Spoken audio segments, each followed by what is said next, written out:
next question I got that came in here was, when running a CMA, why do comp adjustments? How do you know what to adjust it to? Man, that is a good question. Okay. So you're going to do comp adjustments.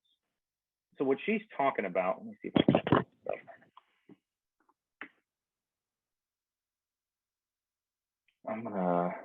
I did a CMA the other day, and I was a little bit lazy about it because it was pretty easy. But I did want to show you what she's talking about. What you do when you run a CMA is you're basically trying to act like an appraiser.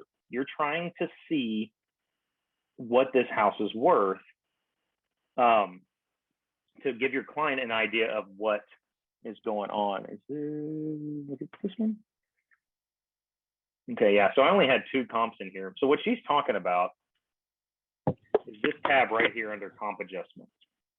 So I did have 3 comps in here, and I compare them against the subject property of 3 bedrooms, 2 bath, 3 bedroom, 2 bath, 3-3, 3-2. So this one has an extra bedroom. And so one of the things or an extra bath, excuse me.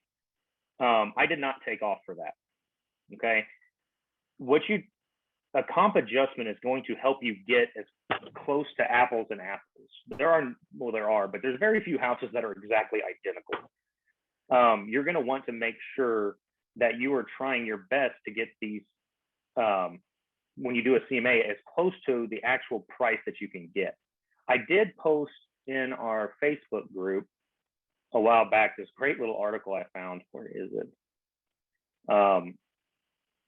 About what this guy does. And it was super simple because he was able to kind of just break it down into, hey, I only charge this much, I only do this much.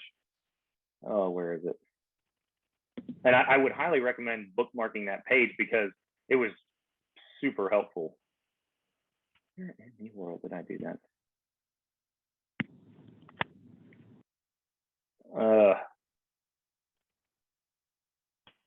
Where did I do that?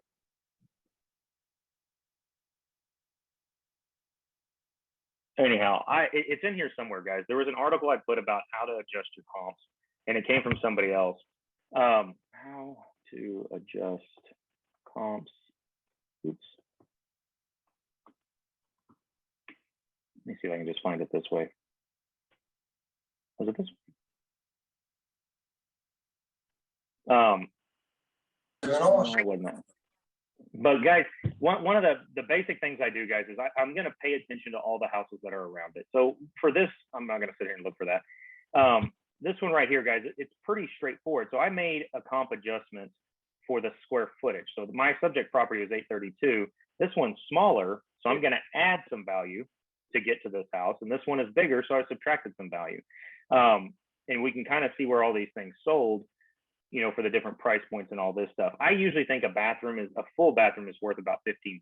So I would subtract $15,000 in the value, especially in this neighborhood. But it's just because I've been kind of paying attention to this neighborhood and knowing what's going on. So you're going to want to adjust if you notice that, this house is, the exterior on this one is 3 sides masonry, but this one's all stucco. Some people like stucco more, some people don't. I usually adjust up for stucco because it does cost more. I will add a value to that, or actually subtract. So if this one was stucco and this one was brick, I would probably subtract a couple grand to take that off. So why do we do comp adjustments? We do comp adjustments to try and make sure that we are comparing apples to apples whenever we go show the CMA to our clients. Does that make sense to everybody? Yeah.